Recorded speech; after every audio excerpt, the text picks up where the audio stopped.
guys, I'm Yasinta and finally we back again di podcast FNB ketiga. Nah, our topic today may already be familiar and we often hear it almost the time. And you know what? The topic kita kali ini sering menjadi trending topic di Twitter. Can you guess it guys? Yaps, sexual harassment and violence on campus atau pelecehan dan kekerasan seksual di lingkungan kampus. But wait a minute, as usual before continue our podcast, aku bakal kenalin ke kalian tentang guest star kita kali ini, yang pastinya keren-keren banget. Please welcome Miss Hilaria Dwi Hapsari as a Deputy of Student Affairs, and then Kak Olive as a President BEM, and last but not least, guest star kita ada Firman Maulana. Yeay. Halo Ma'am, Kak Olive, Firman, how are you? Great, thank I'm you. great, thank you. Yasinta apa kabar? How are you? I'm good. And how about today? Is it good or a bad day? Good, very good, Okay. awesome. Okay, and like I said before that, our topic today is sexual harassment and violence on campus.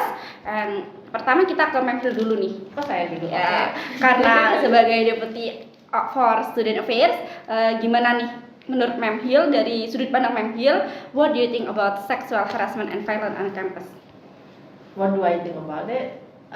Menurut saya sekarang udah crucial ya, very crucial that we give we pay attention tentang isu ini. Jadi ini sudah benar-benar menjadi topik yang sangat krusial dan harus menjadi perhatian kita semua. That's why we have peraturan menteri itu yang nomor 30 tahun 2001 itu yang tentang PPKS, dan itu diharapkan seluruh PTS sudah harus mengaplikasikan itu. Ya, jadi ini harus menjadi concern not only all the lecturers but also you guys, all students and also others. Jadi tidak hanya mahasiswa, dosen, tenaga pendidik, tapi semua pihak. Jadi ini sudah menjadi tahap-tahap yang waktu yang benar-benar urgent kita memberi perhatian full terhadap PPKS ini. Berarti emang udah benar-benar familiar dan itu harus benar-benar kayak dilindungi gitu ya, Ma'am? Familiar maybe now not for some people. Jadi belum menjadi hal topik yang familiar bagi semua orang. I'm afraid so. Ya. Justru itu harus lebih ada edukasi, sosialisasi tentang PPKS sehingga ini menjadi topik yang familiar for all, for everybody gitu ya. Jadi ya, harus mulai disosialisasikan, digaung-gaungkan dengan lebih intens tentang PPKS ini. Benar, setuju banget sama Memphil. Terus kalau dari sudut pandang Kak Olive sama Firman nih, gimana tentang sexual harassment and violence on campus ini? Mungkin Kak Olive dulu. Honestly aku belum pernah sih ngelihat ada kasus kayak pelecehan dan kekerasan seksual di kampus ini. Thank God ya. Kampus kita damai-damai aja ya, nggak ada yang serem-serem kayak gitu sih. Tapi walaupun nggak ada kasus kayak itu juga, dan semoga nggak akan ada kedepannya, we still have to know what apa sih pelecehan seksual atau kekerasan seksual ini, kenapa itu nggak baik gitu untuk kita, and why we should be aware of it gitu sih. Setuju banget sih. Berarti emang kita harus benar-benar mensosialisasikan itu terhadap semua gitu. Yes. Oke. Kalau Firman sendiri gimana? Ya, kalau menurut saya mungkin kita mungkin nggak tahu ada seksual harassment yang terjadi di kampus karena kita nggak lihat langsung dan ini, tapi terkadang tanpa kita sadari yaitu ada kejadian-kejadian di belakang yang korban-korbannya ini belum berani untuk speak up gitu. Nah, makanya akhirnya dengan laporan-laporan yang ada yang masuk ke pemerintah, Pak Nadiem akhirnya kan bikin yang permen PPKS itu, dan emang permen PPKS itu kan masih baru ya, jadi ya benar kata Memphil dan Kak Olive tadi, kita perlu share awareness-nya, perlu disosialisasikan ke teman-teman juga supaya ya yang korban-korbannya ini bisa lebih speak up lagi dan berani dan juga mahasiswa lainnya nggak macam-macam lah gitu. Oke. Untuk nggak berani untuk melakukan seksual harassment. Setuju. Talking about victims, korban atau penyintas itu tadi, apa sih pandangan Memhil, Kak Olive sama Firman tuh tentang korban gitu yang selalu they feel like mereka selalu disalahkan, mereka selalu dipojokkan, kayak kamu tuh pakaiannya terlalu terbuka, kamu tuh ya salah kamu sendiri, kamu pulang malam gini-gini. Itu gimana sih pandangannya? Ya, itu yang selalu menjadi apa ya, seperti sudah menjadi stigma gitu ya in our society. Jadi selalu victimnya yang disalahkan. Nah, padahal ini yang perlu digarisbawahi adalah bahwa korban tidak pernah salah. Ya, korban tidak pernah salah no matter what gitu. Jadi yang digarisbawahi sekarang adalah awareness bahwa kebutuhan korban itu yang harus dinomorsatukan. Apa sih yang dibutuhkan? Kenyamanannya, perlindungannya, apakah pemulihannya, itu yang harus diutamakan. Ya, even bahkan pekerja seksual pun tidak layak untuk dilecehkan. Ya, jadi selama dia tidak memberi konsennya, tidak memberi tidak menyetujui, itu sudah menjadi pelecehan. Nah, dan pemahaman seperti ini belum menjadi pemahaman semua orang, gitu. Dan itu yang tadi kamu sebutkan di situ, itu pernah disebutkan di pertemuan pimpinan PTS beberapa saat lalu. Waktu itu salah satu pimpinan PTS, tidak perlu saya sebutkan, ya harusnya salahnya mahasiswa dong. Kok ada mahasiswa itu ya pakai rok mini, ya salahnya dia. Nah, itu benar-benar sangat so sad. Ya, masih ada yang berpikiran seperti itu. Ya, apapun yang terjadi itu bukan salah mahasiswanya pakai rok mini, tapi harus mindset semua orang itu dirubah begitu. Oke. Benar. Dan dengan pernyataan-pernyataan seperti itu malah membuat victims blame themselves. Yeah. Kayak aku salah kayak gitu. Padahal benar kata Memhil kalau korban nggak pernah salah seperti itu. So how about Kak Olive and Firman? Gantian deh Firman dulu. Kalau tadi ini ya, karena mereka merasa mereka merasa bersalah gitu atas diri mereka sendiri gitu ya.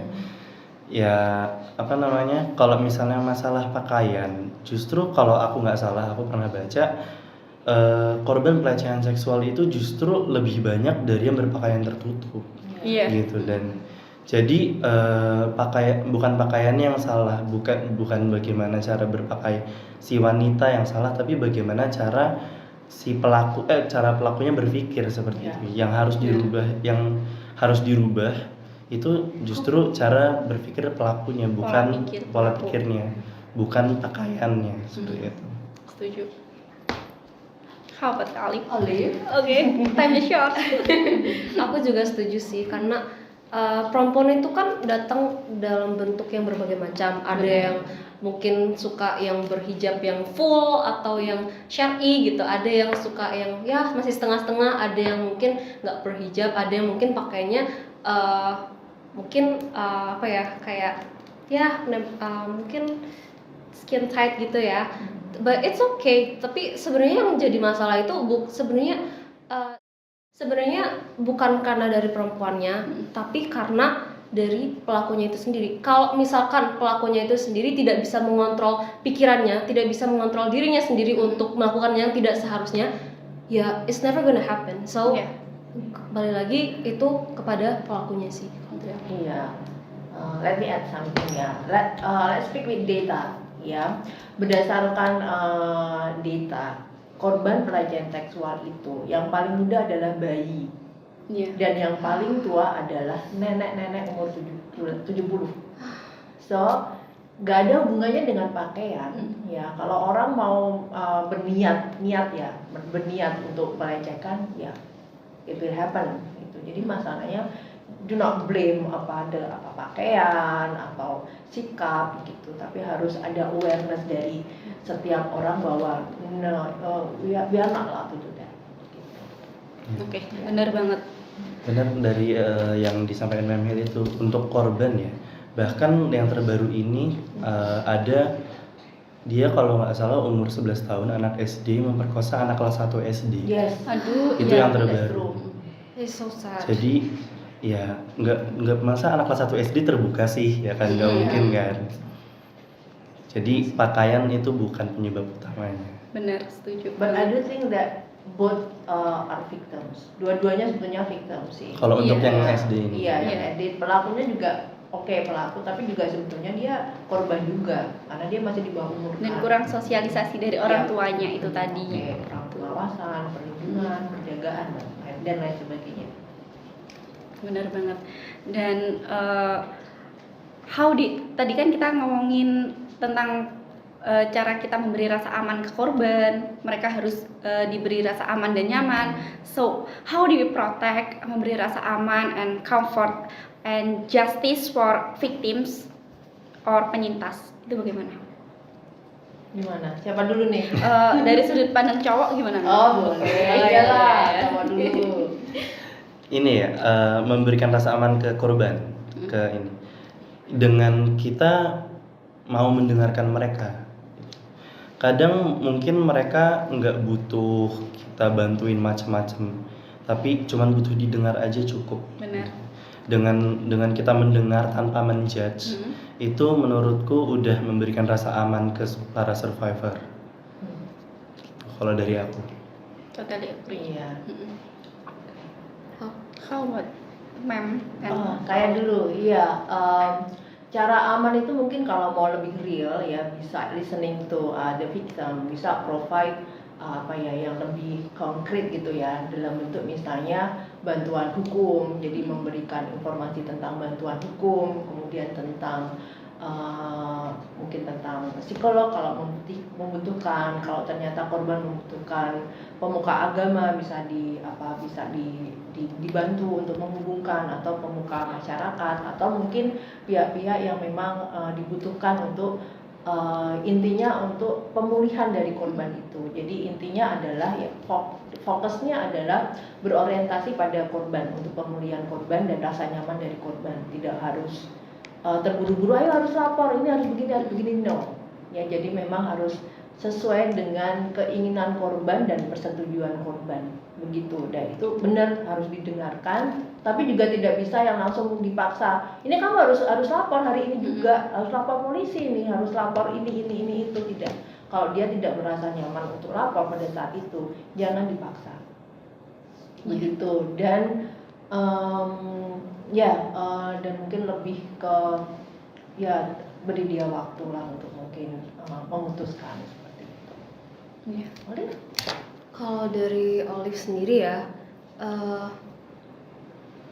sebenarnya kita selain si victim itu butuh untuk didengarkan, kita sebagai orang yang diceritakan itu juga harus mengerti gitu. Jadi try to listen before you say anything gitu. Jadi kan aku tahu banget pasti setiap ada yang misalkan nih ada victim gitu yang cerita, ke siapa ya, ke teman gitu, atau ke mamanya sendiri bahkan nih, aku tadi habis di ini gitu, Dia bantu. dilecehkan.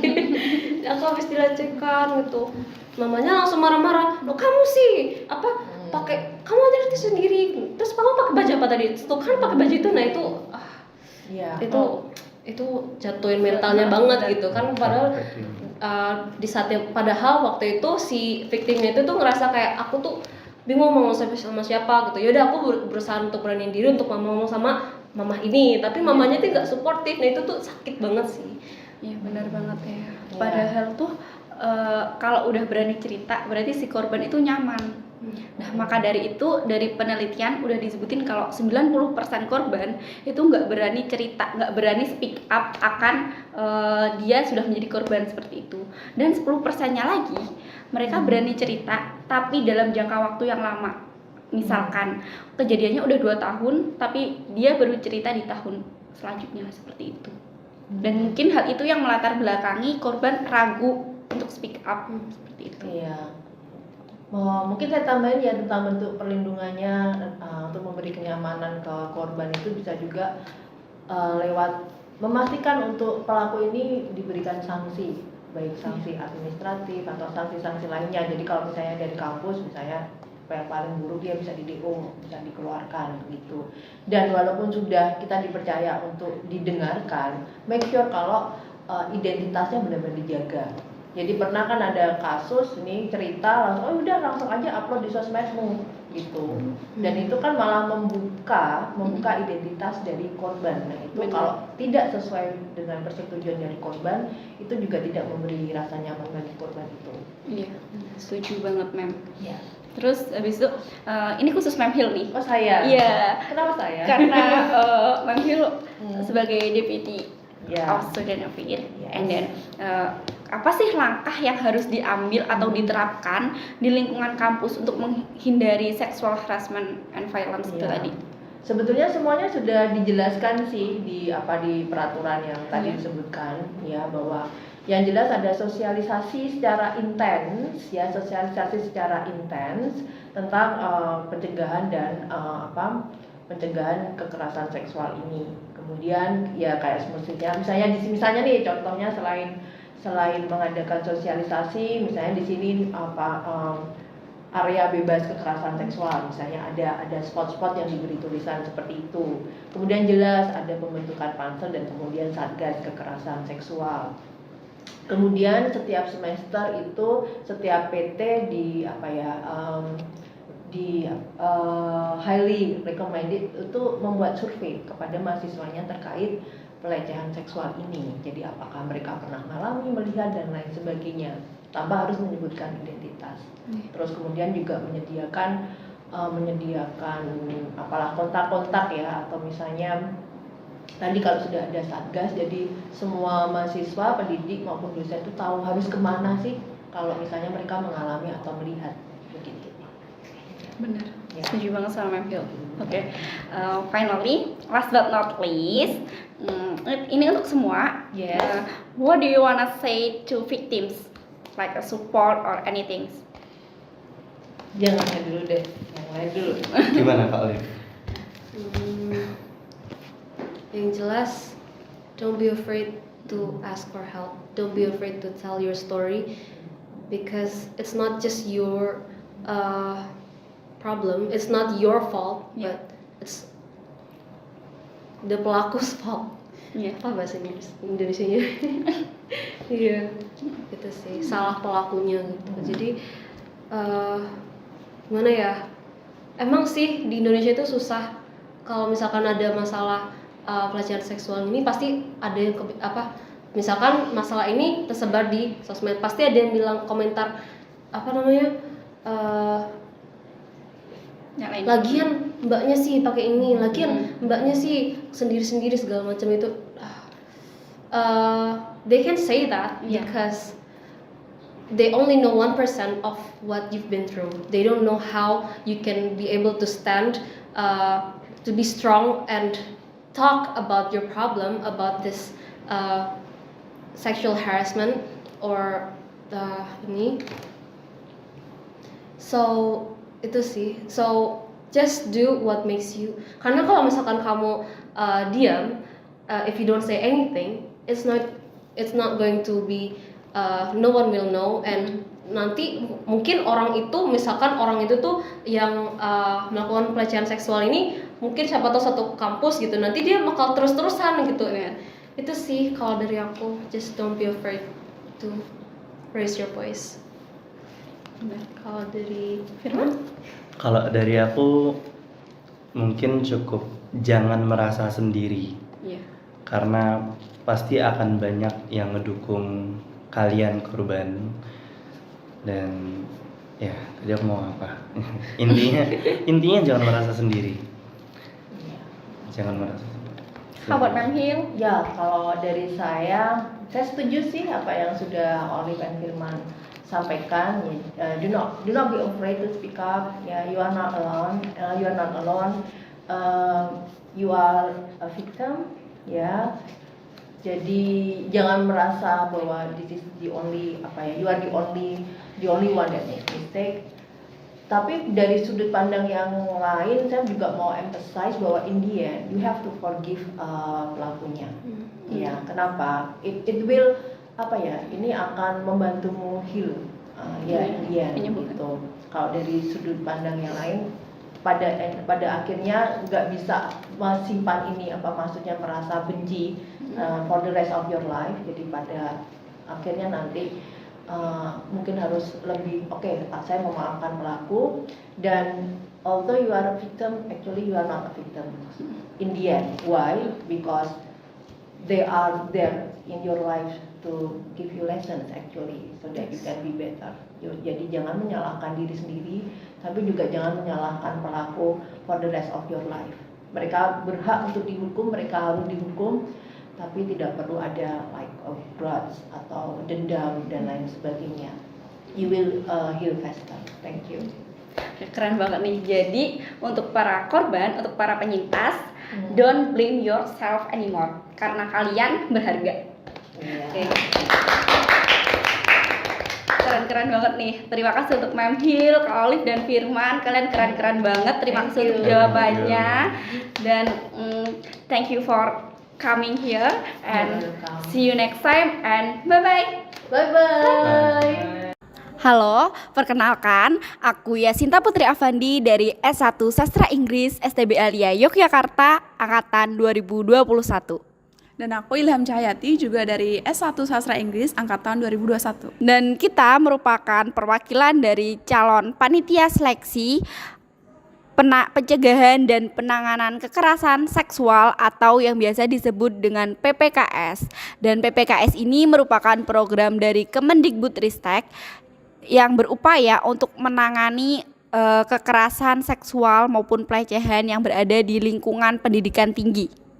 Nah, dari calon panitia kemarin kita udah melewati tahap ujian, yaitu ujian pra pembelajaran, terus pembelajaran dan ujian pasca pembelajaran. Nah, maka dari itu sekarang kita sedang melaksanakan uji publik. Nah, oleh karena itu kita memohon bantuan pada teman-teman semua untuk mengisi link Google Form di bawah ini. Dan terima kasih. Dadah.